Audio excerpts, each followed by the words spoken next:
may find it easier to divide the defensive zone into smaller areas.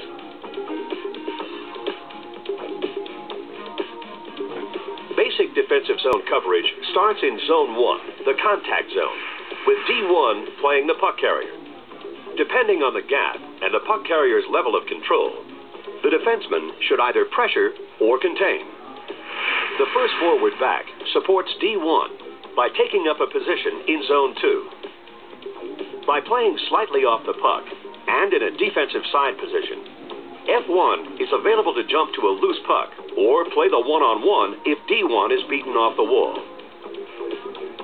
Zone 3, or net front coverage, is the responsibility of the second defenseman.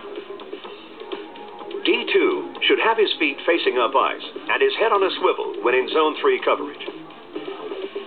Zone 4, the high slot, is patrolled by F2, the second forward back. The responsibility of F2 is to cover the offensive weak side defenseman or sag to net front coverage in support of D2. Zone 5 is the responsibility of the third forward.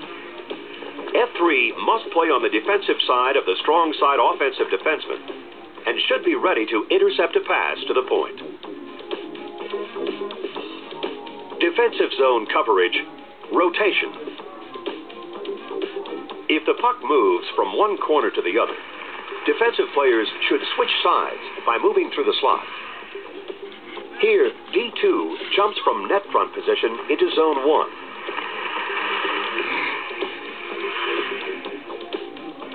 F1 tracks the play by moving across the slot, reassuming Zone 2.